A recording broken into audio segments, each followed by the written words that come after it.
Hi, this is Jill from Simple Daily Recipes. Welcome to a new episode of Whole Food Plant Geek.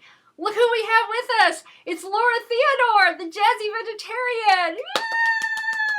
Yay! Laura, I'm so glad that you're here. I know you're on a busy schedule, and I'm honored that you could, make time for us, and thank you so much. Well, thank you so much for having me today, and I am honored and so happy that you like the book. That's what it's all about, right? Oh my gosh, your book has rocked my house. I am loving it. Now, I have a lot of, favorite cookbooks, or I used to have a lot of favorite cookbooks, but now this is like my new favorite cookbook.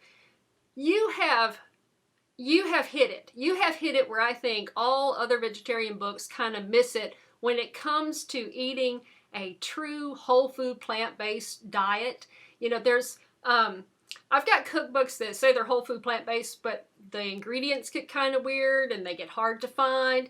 And then I have, vegetarian cookbooks where there's still they're trying to reclaim American classics, but they still have all this, processed cheese and fake meats in there. And I'm like, I'm trying to go along that path. And a lot of, our audience members here are trying to do the same thing. They're trying to, find their way along a whole food plant-based diet without, having a bunch of oil or too much salt and, and forget the fake stuff. And you did it. You have hit it. And you probably do this all the time, but I'm just discovering, your cookbook, and I love it. You've done an awesome job because everything in it is our ingredients I already have in my refrigerator. The seasonings, the spices, the herbs are already in my pantry. All I have to do is look and say, okay, I've got kale. What does Laura say I can do with kale? And, you have all sorts of options, or, it's just fun. It's so much fun to cook from this book. So Yay. Yeah. I love to cook, obviously. I love to eat, obviously. And I also really strive to move more and more and more towards plant-based. And my whole motive, my whole motto, my whole goal with this book was to make it easy, first of all, for myself. So I think, okay, if it's easy for me, if I can do it with my crazy schedule, everybody else in America, they've got crazy schedules. Yeah. They want to be able to just go to the local supermarket and pick up whatever they need to make for dinner that night. But yet, if we want to be plant-based, I had to really put my thinking cap on. And it took me, several years to put it together. But I'm just so happy the way it turned out. I'm so happy that you liked it, and I'm honored that you like it too. Thank you. And it is a challenge. It is a challenge. We have, I've been blogging for 6 years, and so, but I've only been plant-based for 2. And a lot of my followers and audience members, they're coming along with me. So we're all converting together. We're changing together, and we're coming, it's the holidays, and I really wanted to pick your mind about how to survive the holidays. I mean, I've been plant-based for 2 years, but I feel like I still don't know anything. I'm still trying to get it together and not get too stressed out. And though my husband and children have come along with me in this change, the rest of my family, they're still looking at me funny. They're still looking at us funny. So I really wanted to. You're funny. And I know that it's just like that for a lot of my online friends. And so I want to ask you, you're so experienced here. How do we survive? What are some good survival tips for us coming up? We survived Thanksgiving, but Christmas is coming around. So how can we, eliminate some of the stress? What are some recipes that you could talk to us about? Well, in the first place, even after all the years I've been doing it, I gave my first vegetarian Thanksgiving around 1987. That was, when I gave up turkey. I think in around 1984, I gave up eating turkey for Thanksgiving. And I must say, as you just said, that was a little bit easier because it's that one day. And even though everybody's like, oh my gosh, what are we going to do without turkey? There are so many great side dishes that happen during Thanksgiving that it's kind of, it's a little bit less challenging to make it happening. But then we get on to the winter holidays and we get on to Christmas. And we say, oh my gosh, everybody has their different traditions. But and so it's always been challenging for me too, is what I'm trying to convey. The first thing I have found, even with my family, for example, my stepmom has been making her mother's gnocchi for many, many years. It's been a tradition. It has eggs in it. And so I haven't been able to eat it for many, many years, but I used to really love it. So this year I said to her, you know what? I think that I'm coming up with a recipe to make it vegan. Do you think it might be fun for us to do a trial together in the kitchen the day that, you're making the gnocchi for everybody else? And she said, oh, that sounds like great fun. Let's do it together. Yeah. So the first thing that I suggest is, rather than leaving friends and relatives out, maybe you suggest that you make them a part of it. B, if you are dealing with friends, family, people that really are saying, oh gosh, how can you be vegan, especially at Christmas, and make anything taste good? The classic thing really is what we've been talking about for years. You say, oh, you know what? I'll make cookies for dessert. I will make a main dish. Make sure that if you're going to a holiday celebration where there's not going to be plant-based vegan stuff there, to volunteer to bring something. I guarantee you that the person who is hosting the soiree is going to say, fabulous. You'll bring it, and in most cases, you'll probably notice that your food goes first. So those are really the first two things. The third thing is, I think that what I would like to say is, even for me, after all these years, I get very nervous about it. I really do, because, I have friends that have been cooking for me, and they cook for me plant-based. They try to cook vegan, but they're not that comfortable doing it.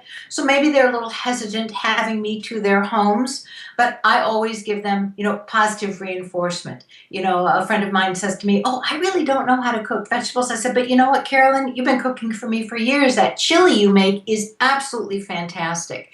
Even if they're offering to make the same dish they've been making over and over and over again, that's the way to start. As far as for us, that's the same thing that I say, and that's what this book is all about. If you have a chili that you've been making, and you've been making it with meat, just take that meat out.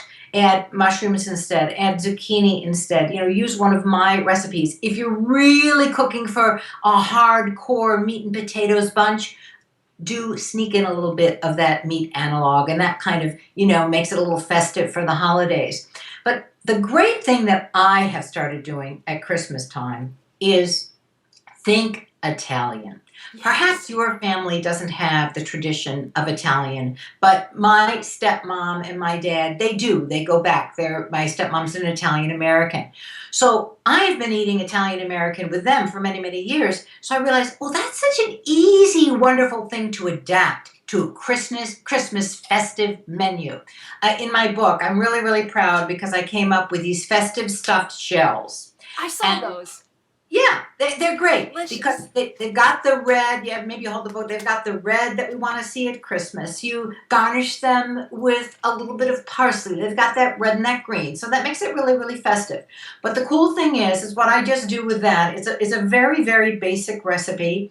Is I take the big, giant, jumbo shells, and my filling is based in white beans. The white beans is what gives that filling a real creamy texture that, honestly, once you get it with all the other ingredients that's in the recipe, it tastes like there's cheese in it. So that's really a great thing to do around the holidays. If you're thinking ricotta, if you're thinking a cheese filling, throw those white beans in there. Maybe pair them with potatoes. Sometimes pair them with tofu. Sometimes you can pair them with cashews. That's what's going to give you your creamy consistency. And the first time you do it, you're going to say, oh, I don't think it's going to work. There it is. Isn't it beautiful? Oh. See? And I serve it on a bed of baby spinach. So it really looks Christmassy. So somebody walks into my home, they say, oh, it looks like Christmas. And they're not thinking, oh my gosh, I'm missing the meat. So anything Italian is something that I really suggest. Also, anything that is, if you have friends and family who are fans of Portobello mushrooms. Now, you either hate mushrooms or you love mushrooms. Yeah, isn't that funny? Yep, you really do. I mean, my thing has always been, all these years, I say, you either love Barbara Streisand, you don't like her so much.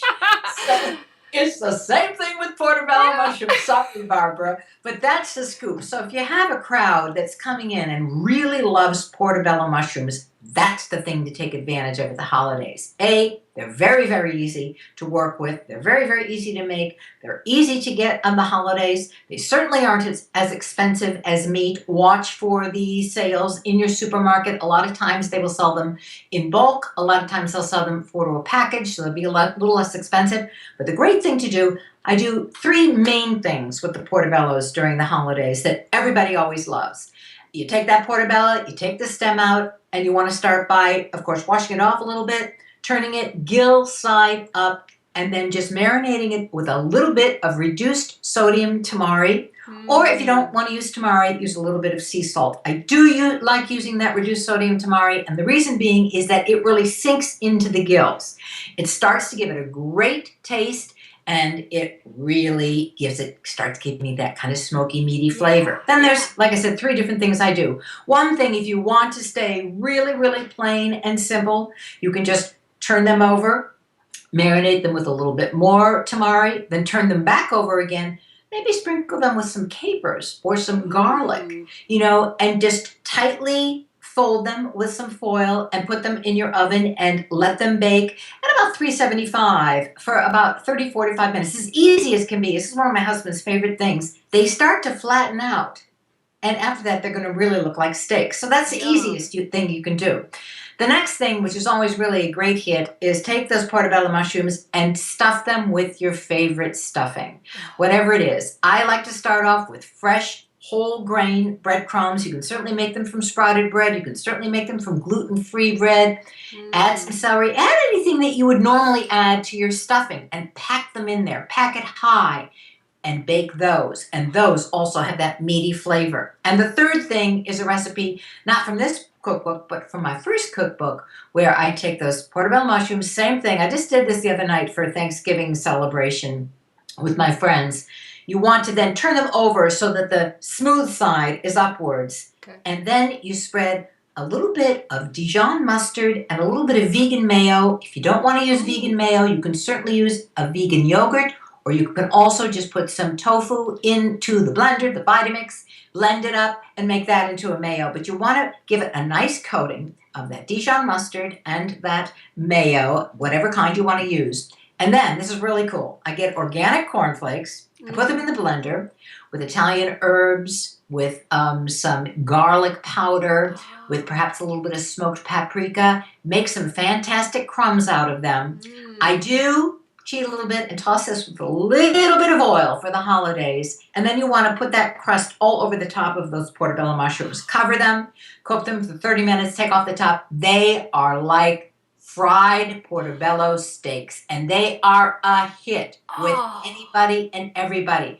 So I could obviously talk about this forever, but the whole idea is try to think of things that your family and friends normally love, normally have at Christmas. If your family goes Italian, look for recipes from my cookbook, of course, or anywhere that are, versions of the Italian foods that your friends love and your family love. You like spaghetti and meatballs? Spaghetti and wheat balls. Yeah. If your family is used to having steaks or roasts during the holidays, then you want to try to go towards those portobello mushrooms and doing something with them that's really going to take the place of meat. Because you want to see on that plate, for somebody who is a strict omnivore, in other words, they like some vegetables, but they do eat meat at almost every meal, you want to see that meat substitute. You don't want to use an analog, but you want to see something like that portobello mushroom. Then go ahead with your mashed potatoes or your sweet potatoes. Of course, you want to use your non-dairy milk. If you do want to use vegan margarine, use vegan margarine instead of the butter if you want to do that. And of course, your greens, everything you normally have on the plate, just make sure you substitute that meat. And that's my Jazzy tip. I love it. Yay! Thank you. That's awesome. And I heard something that I've not ever seen or read before on your mushroom tip there. You mentioned on that first mushroom tip, wrapping the mushroom with foil. Yeah. To get now. I need that because, so often when you try to broil a portobello mushroom or you try to grill it, it can get dry and chewy. And even when it's marinated, it'll get dry and chewy on one side. And I think, well, how do you combat that?